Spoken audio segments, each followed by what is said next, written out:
ഞാനീ പറയുന്നത് എൻ്റെ വാചകങ്ങളല്ല, ഞാൻ പിന്തുടരുന്ന ആശയങ്ങളുമല്ല. ആദ്യമേ ഞാനൊരു ജാമ്യം എടുക്കുകയാണ്. കാരണം അല്ലെങ്കിൽ പറഞ്ഞേക്കും ഞാൻ കള്ളന്മാർക്ക് വേണ്ടി സംസാരിക്കുന്നു എന്ന് ചിലപ്പോൾ പറഞ്ഞേക്കാം.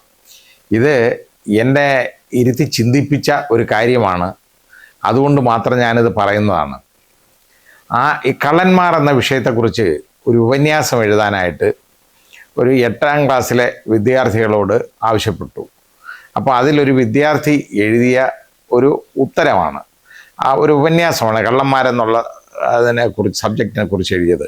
അത് നമുക്ക് ഒരുപാട് ചിന്തിക്കാനുള്ള കാര്യങ്ങൾ നൽകുന്നതാണ് കേട്ടോ. അതിനകത്ത് ആദ്യം പറഞ്ഞു തുടങ്ങിയത് ഈ കള്ളന്മാർ ഒരു രാജ്യത്തിൻ്റെ സമ്പദ് വ്യവസ്ഥയുടെ പ്രധാന ഭാഗമാണെന്നാണ് ആ കുട്ടി എഴുതിയത്.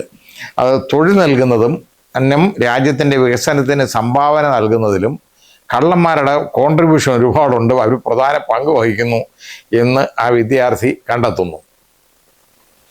അത് പലതും വിവരക്കേടാണ് എന്ന് പറഞ്ഞാലും കുഴപ്പമില്ല. അതായത് സേഫുകൾ നമ്മൾ വീട് ഈ കള്ളന്മാരില്ലെങ്കിൽ നമ്മൾ സേഫ് ഉണ്ടാക്കുമോ? ഇല്ല. പൂട്ടുകൾ ഇല്ല, പൂട്ടേണ്ട കാര്യം, വീട് പൂട്ടേണ്ട കാര്യമില്ല, കള്ളന്മാരുള്ളതുകൊണ്ടല്ലേ അത് ചെയ്യുന്നത്. ലോക്കറുകൾ, അലമാരകൾ മുതലായവ കള്ളന്മാർ കാരണം മാത്രമാണ് നിർമ്മിക്കുന്നത്. ഈ തൊഴിൽ ഏർപ്പെട്ടിരിക്കുന്ന, ഈ നിർമ്മാണത്തിൽ ഏർപ്പെട്ടിരിക്കുന്ന എത്ര പേര്, അതിൻ്റെ എത്ര വ്യാപാരികൾ, അതുമായിട്ട് ബന്ധപ്പെട്ട തൊഴിലാളികൾ, ഇവരെല്ലാം ഇതുകൊണ്ട് ജീവിക്കുന്നില്ലേ? ഒരുപാട് ഫാക്ടറികളും വർക്ക്ഷോപ്പുകളും ഉണ്ട്, അതിൻ്റെ ഭാഗമായിട്ട് ഒരുപാട് തൊഴിൽ ലഭിക്കുന്നുണ്ട്. ആ പറയുന്നത് ശരിയാണ്. ഇനി ഈ വീടുകളിൽ പോയി മേസന്മാർക്ക് ജോലി കിട്ടുന്നു, അതുപോലെ തൊഴിലാളികൾക്കും ജനലുകളിലും വാതിലുകളിലും ലാച്ചുകൾ, പൂട്ടുകൾ, ഗ്രില്ലുകൾ എന്നിവ ഉണ്ടാക്കുന്നതിൻ്റെ കാര്യം എന്താ? അതിൻ്റെ ഉള്ള ജോലി ലഭിക്കുന്നു. അതിൻ്റെ കാരണം ഈ കള്ളന്മാരുള്ളത് കൊണ്ടാണ്. പിന്നെ ഈ വീടുകളും കടകളും അതുപോലെ തന്നെ സ്കൂളുകൾ, കോളേജുകളൊക്കെ സംരക്ഷിക്കാനായിട്ട്, ഫാക്ടറികളും ഒക്കെ സംരക്ഷിക്കാനായിട്ട് സുരക്ഷാ ഗാർഡുകളെ, വാച്ചർമാരെ ഒക്കെ ആവശ്യമാണ്. അതിൻ്റെ കാരണം ഈ കള്ളന്മാർ ഉള്ളതുകൊണ്ടാണ്. CCTV ക്യാമറ, അതുപോലെ മെറ്റൽ ഡിറ്റക്ടർ എന്നീ സംവിധാനങ്ങൾ എന്തിനാണ്? അത് ഈ കള്ളന്മാരുള്ളതുകൊണ്ടല്ലേ. അപ്പോൾ അതൊക്കെ നിർമ്മിക്കുന്ന ഫാക്ടറികൾക്കും അതുമായിട്ട് ബന്ധപ്പെട്ട ജോലികൾക്കോ അല്ലെ തൊഴിലാളികൾക്കും ഒക്കെ ഒരുപാട് പേർക്ക് ജോലിയും ലഭിക്കുന്നുണ്ട്. ഇങ്ങനെയുള്ള ഫാക്ടറികളൊക്കെ ധാരാളം ഉണ്ടാകുകയും ചെയ്യുന്നുണ്ട്. അത് രാജ്യത്തിന് വളരെ ഒരുപാട് രാജ്യത്തിൻ്റെ സമ്പദ് വ്യവസ്ഥയിൽ വലിയ ചലനങ്ങൾ ഉണ്ടാക്കുന്നുണ്ട്. പിന്നെ ഈ കള്ളന്മാർ കാരണമാണ് ഈ പോലീസിനല്ലേ ജോലിയുണ്ടോ? ഇല്ല.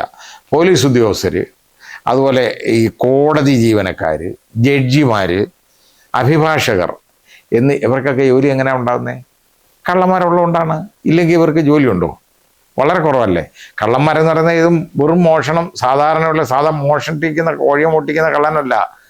പലതും എടുത്തുകൊണ്ട് പോകുന്ന അഴിമതി നടത്തുന്നവന്മാരും ക്രൈംസ് നടത്തുന്നവന്മാരും എല്ലാം ഞാൻ കള്ളൻ എന്നുള്ള രീതിയിലാണ് ഞാനും കാണുന്നത്. പിന്നെ പോലീസിനായിട്ട് ബാരിക്കേഡുകൾ, ആയുധങ്ങൾ, വെടിയുണ്ടകൾ, ബാറ്റൺ തുടങ്ങിയ സാധനങ്ങളൊക്കെ നിർമ്മിക്കുന്നില്ലേ?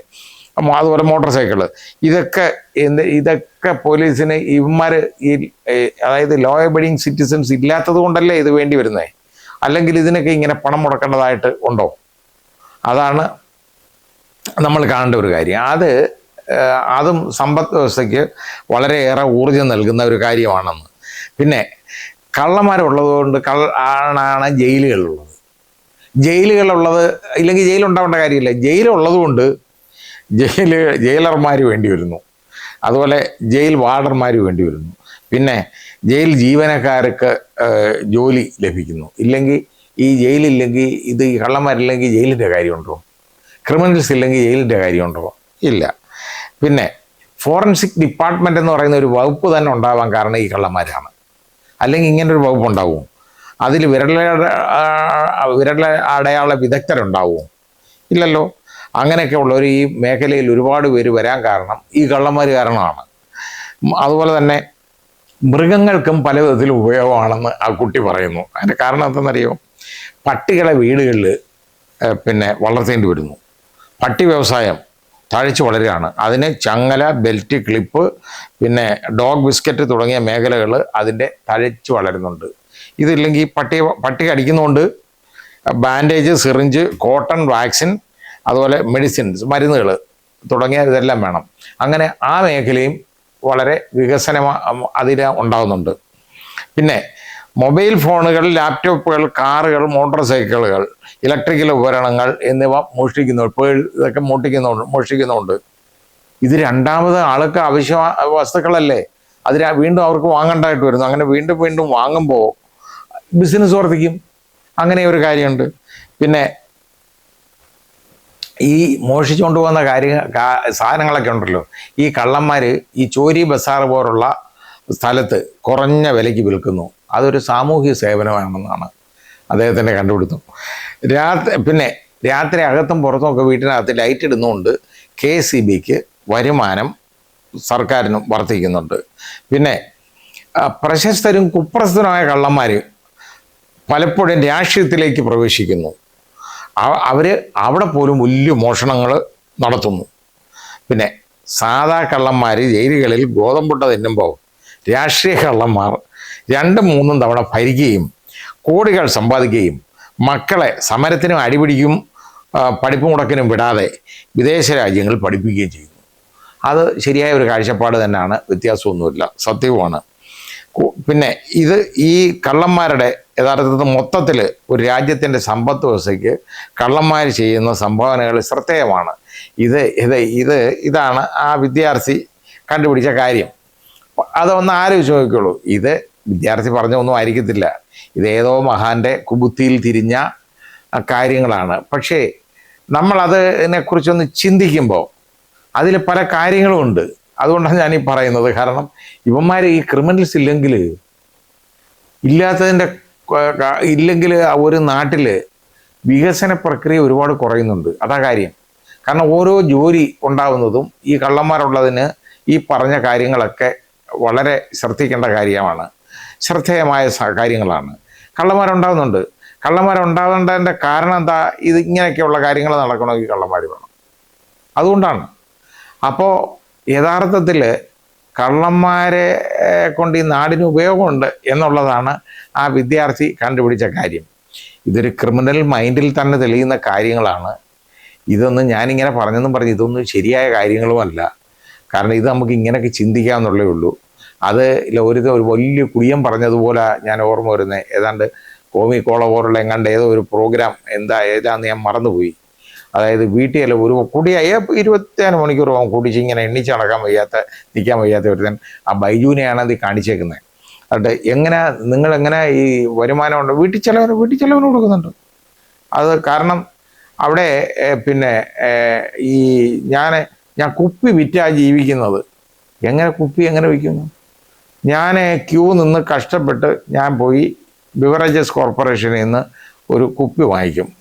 അത് വാങ്ങിച്ച് ഞാൻ അങ്ങ് കുടിക്കും. വളരെ കഷ്ടപ്പെട്ടാണ് കുടിക്കുന്നവന്മാരുടെ കാര്യം അവൻ വളരെ സങ്കടമായിട്ടാണ് പറയുന്നത്. കുടിക്കും. അത് കഴിഞ്ഞിട്ട് ഈ കുപ്പി ഉണ്ടല്ലോ 2 രൂപയ്ക്ക് ഞാൻ വിറ്റിട്ട് ഈ 2 രൂപ കൊടുത്ത് അരി വാങ്ങിക്കും. കാരണം റേഷൻ കടയിൽ നിന്ന് 2 രൂപയ്ക്ക് അരി കിട്ടും. അപ്പോൾ അത് അങ്ങനെയുള്ളവർക്ക് അവൻ്റെ കാർഡിന് 2 രൂപയ്ക്ക് അരി കിട്ടും. അപ്പോൾ അവൻ ചെലവിന് കൊടുക്കുന്നതെന്ന് പറഞ്ഞു. ആ രീതിയിലുള്ളൊരു കാഴ്ചപ്പാടാണ് ഈ പറഞ്ഞതെങ്കിൽ പോലും കുറേ കാര്യങ്ങളുണ്ട്. അതായത് നമ്മുടെ രാഷ്ട്രീയക്കാരുണ്ടല്ലോ, വലിയ കള്ളന്മാരല്ലേ. ആ കള്ളന്മാർക്കൊരു മുഖത്തേറ്റ അടിയാണ് ഈ കുട്ടിയുടെ ഉത്തരം. ആ കള്ളന്മാരെ കുറിച്ച് പറയുന്നതെന്ന് പറഞ്ഞാൽ അവർ ഒരുപാട് പണം ഉണ്ടാക്കുന്നു. അവരുടെ മക്കളെ സമരത്തിനും പഠിപ്പുടക്കനും അടികൊള്ളാനും ഒന്നും വിടത്തില്ല. അവർ വിദേശത്ത് വിട്ട് പഠിപ്പിക്കും. പാവപ്പെട്ടവൻ ഇവിടെ പട്ടിണിയിലേക്ക് കൂപ്പുകുത്തും. ഈ ഒരു കാഴ്ചപ്പാടോടുകൂടി എഴുതിയതാണ്. ഏതായാലും ഈ കുറിപ്പ് കണ്ട് ഞാൻ ചിരിച്ചുപോയി മനസ്സിൽ. അതിനകത്ത് കുറേ കാര്യങ്ങളുണ്ട് എന്ന് തോന്നിയുകൊണ്ട് പറഞ്ഞാണ്. ഈ ഐഡിയ ഒരിക്കലും ഞാൻ എൻ്റെ സ്വന്തമായിട്ട് എടുക്കുന്നില്ല, ഞാനിതിനെ എൻഡോഴ്സ് ചെയ്യുന്നതുമില്ല നല്ലതായിട്ട്. അല്ലെ പറയും, ജഡ്ജിയായിട്ടിരുന്ന ആൾ ഇപ്പോൾ കള്ളന് വേണ്ടി സംസാരിക്കുന്നത്. അങ്ങനല്ല. നമ്മളൊരു കാര്യം കേട്ടാൽ അതിൻ്റെ കാര്യകാരണ സഹിതം അതിൻ്റെ വരാഴികളെക്കുറിച്ചും അതിനകത്ത് അടങ്ങിയിരിക്കുന്ന സത്യങ്ങളെക്കുറിച്ചും ചിന്തിക്കണം. അത്രയേ ഞാൻ ചെയ്തിട്ടുള്ളൂ.